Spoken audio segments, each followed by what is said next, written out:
જે જ્ઞાન માર્ગની અંદર મોક્ષ માર્ગ ભી જોડેલો હોય તો એની ચર્ચા આત્મદેવ નામના પવિત્ર બ્રાહ્મણ અને ઈ આત્મદેવની ન્યા ધુંધુલી નામની પત્ની,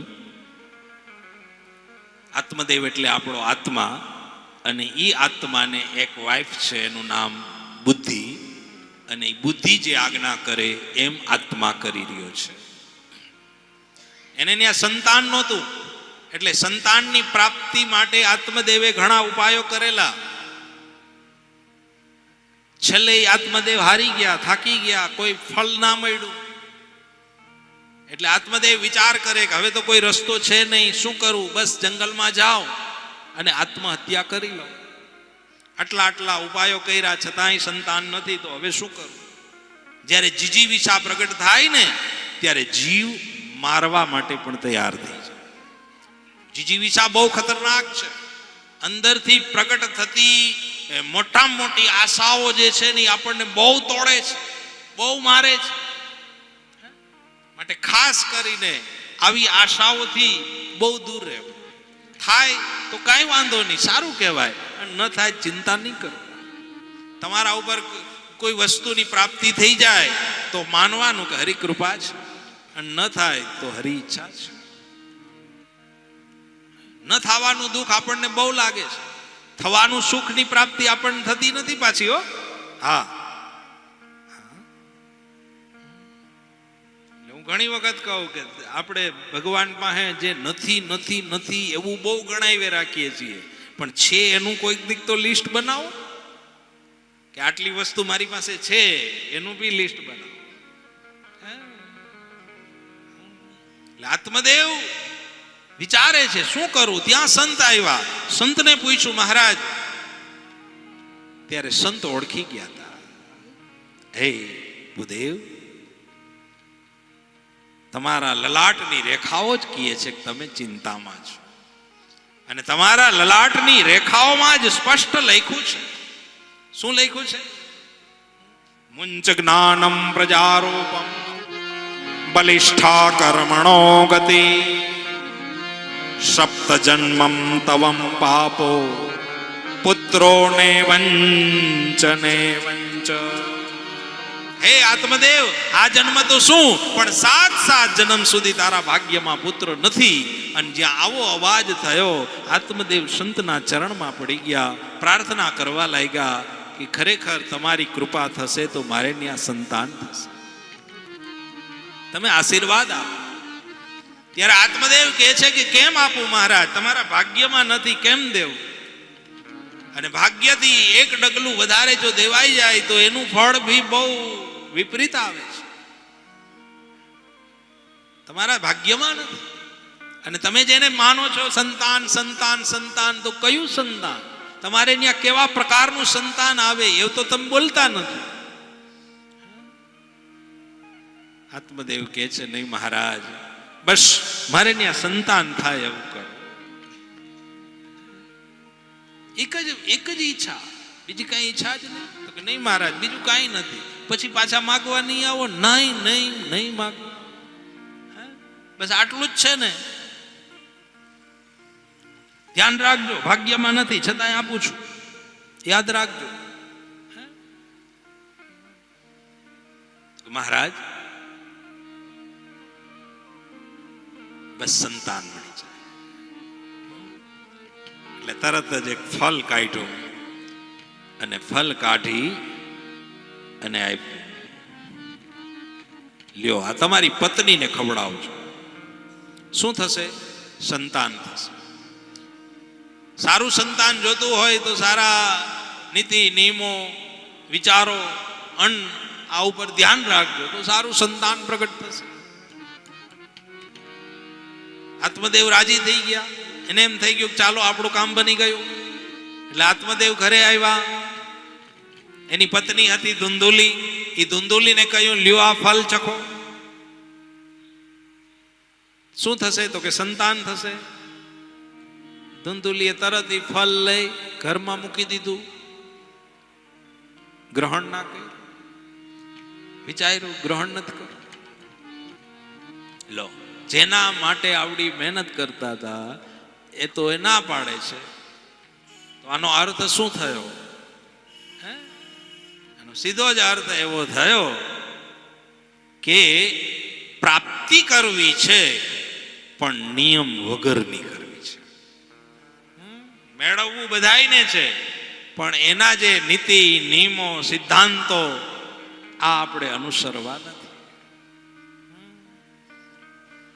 ફળ ખાધું નહીં. એની બેન ગામમાં રહેતી હતી, આવી પૂછ્યું કે આ ફળ, તો કે આ સંત આપી ગયા છે ને એ કહે છે કે ફળ ખાશો તો સંતાન થશે, પણ મારે આવું કાંઈ કરવું નથી. કેમ? તો કે આ ધંધો કોણ કરે? 9 મહિના ભાર ઉપાડવો, કેરફુલ રહેવું, આહારમાં ધ્યાન રાખવું, સારા નિયમો રાખવા, અનાજમાં ધ્યાન રાખવું, આવું બધું મારાથી ન થાય, હું નહીં કરું. તો એની બેન કે તો આ ફળનું શું કરશો? બેન કે એક કામ કરો, મારે ત્યાં હમણાં સંતાન થવાનું છે, એ સંતાન હું તમને આપી દઈશ, આ ફળ તમે ગાયને ખવડાવી દો, એટલે સંતની પરીક્ષા થઈ જાય કે ખરેખર સાચું છે ખોટું છે. ફલ લભ્યતે.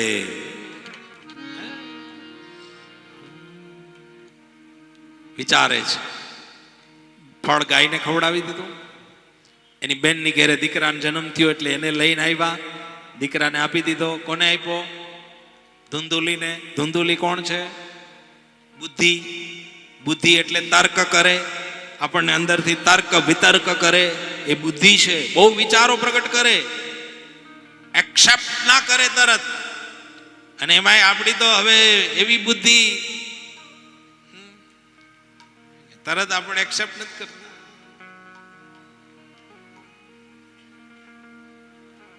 બેનને ત્યાં દીકરાનો જન્મ થયો, એને લઈને આવ્યા, બ્રાહ્મણો આવ્યા, બ્રાહ્મણો એના નામકરણ સંસ્કાર કર્યા કે આ ધુંધુલીનો પુત્ર છે એટલે આનું નામ ધુંધુકારી રાખવામાં આવશે. અને જે ગાયના ઉદરેથી અવતર્યો મનુષ્ય જેવો પુત્ર, એના કાન ગાયના કાન જેવા હતા એટલે એનું નામ ગોકર્ણ રાખવામાં આવ્યું. ગોકર્ણ અને ધુંધુકારી. સંતની કૃપાનું પરિણામ કેવું હોય અને કપટનું પરિણામ કેવું હોય એ આપણને આ બે પાત્રોમાં જોવા મળે. કે જે ગોકર્ણ હતા એ સંતનો આશીર્વાદ હતા. આ દુનિયામાં આશીર્વાદથી મોટું કઈ છે નહીં. જગતમાં જ્યાં આપણા કર્મ પૂરા થઈ ગયા હોય, ત્યાં કોઈ રસ્તો ના મળતો હોય, ત્યાં કોઈના આશીર્વાદ લાગી જાય ત્યારે એ રસ્તો બી આપણના માટે સુલભ બની જાય. નહીં તો આના ભાગ્યમાં ક્યાં હતું? આના ભાગ્યમાં હતું નહીં, પણ એ સંતના આશીર્વાદથી પ્રાપ્ત થયું. ભલે એને ના ખાધું, ગાયને ખવડાવી દીધું, ગાયના ઉદરેથી પણ ફળ આપ્યું. વિચારો,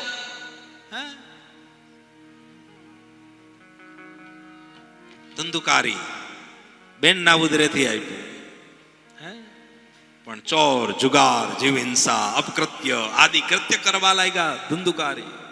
અને ગોકર્ણ મહારાજ વિદ્વાન થયા, દરેક તીર્થોમાં ફરવા લાગ્યા. અમુક સમયે ધુંધુકારીનું મૃત્યુ થઈ જાય છે ને ઈ ધુંધુકારી પ્રેત ગતિમાં આવે છે, અને ઈ ધુંધુકારી ગોકર્ણ પાસે આવે છે અને કહે છે કે મારું કંઈક મોક્ષ થાય એવું કરો. મોક્ષની પ્રાપ્તિ માટે છેલ્લે આશા રાખી છે, કારણ અનેક કર્મ કર્યા પછી એમાંથી છૂટવાનો પ્રયાસ એટલે મુક્તિ. મહારાજ હવે આમાંથી મુક્તિ મળે એવું કંઈક કરો. ત્યારે ગોકર્ણ કહે મને ખબર નથી, પણ હું કોઈ વિદ્વાનોને પૂછું. એટલે ગોકર્ણએ વિદ્વાનને પૂછ્યું. બધા જુદા જુદા વિચારો કહેવા લાગ્યા. કોઈ કે જપ કરો ને, કોઈ કે યજ્ઞ કરો ને, કોઈ કે તપ કરો ને, કોઈ કે આ કરો ને. બધા જ અલગ અલગ વિચારો કહેવા લાગ્યા. સંતોષ ના થયો એટલે ધુંધુકારીના મોક્ષ માટે ગોકર્ણ મહારાજે સૂર્યનારાયણને પૂછ્યું.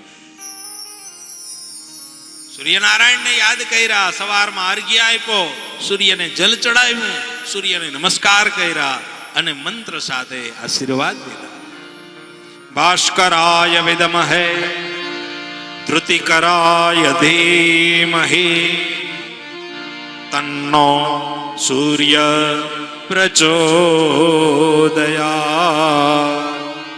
તન્નો સૂર્ય પ્રચોદયાત. સૂર્યનારાયણ નમસ્કાર કર્યા અને કહ્યું, મહારાજ, ગયા શ્રાદ્ધથી પણ જેની મુક્તિ ન થતી હોય એની મુક્તિ કયા કાર્ય કરવાથી થાય? સાંભળજો, સૂર્યનારાયણે જવાબ આપ્યો. જેની મુક્તિ એટલે સમજ્યા? મુક્તિ એટલે મરવાનું નથી વાત. અહીંયા મુક્તિ એટલે કર્મમાંથી છૂટવાની વાત. મુક્તિ એટલે વિષય તરફથી છૂટવાની વાત. મુક્તિ એટલે અનેક પ્રકારની રુચિઓથી છૂટવાની વાત. અને મુક્તિ કહી શકાય. અને જેમાંથી તમે મુક્ત થયા એટલે તમે એમાંથી ફ્રી થઈ ગયા. ફ્રી થઈ ગયા ને કે ભાઈ મુક્ત. હવે તો કે હવે છોકરા પરણાવી લીધા, હવે પૂરું. કેમ? તો કે હવે અમે મુક્ત થઈ ગયા. એમાંથી મુક્ત થયા છો, તમારું કાર્ય પૂર્ણ થયું એટલે મુક્ત. તમે જેમાંથી એક એક સ્ટેપ આગળ વધી ગયા એમાંથી મુક્તિ મળતી ગઈ.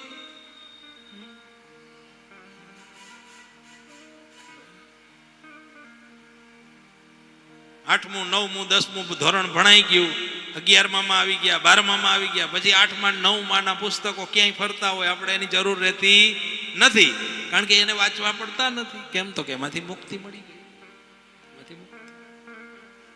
સ્ટેપ ચડતા જાવ એટલે મુક્ત. જે પગથિયા ઉપર તમારો પગ હોય ત્યાં સુધી પગથિયા એ કનેક્ટ છો, પણ જેવો ઈ પગથિયાથી સ્ટેપ ઉપાડીને બીજા પગથિયામાં મૂકો એટલે તમે એક સ્ટેપ ઊંચાઈ ચડ્યા અને ઓલા પગથિયામાંથી તમને મુક્તિ મળી. સમજાય છે વાત આખી? હા, સાવ નર્યું સત્ય છે. એક પગથિયામાં પગ હોય ત્યાં સુધી આપણે એમાં જોઈન્ટ છીએ, પણ એમાંથી જ્યારે પગ ઉપાડી અને બીજા પગથિયામાં મૂક્યો એટલે એક સ્ટેપ ઊંચાઈ આવી ગયા અને ઓમાંથી મુક્તિ મળી ગઈ. આ મુક્તિ.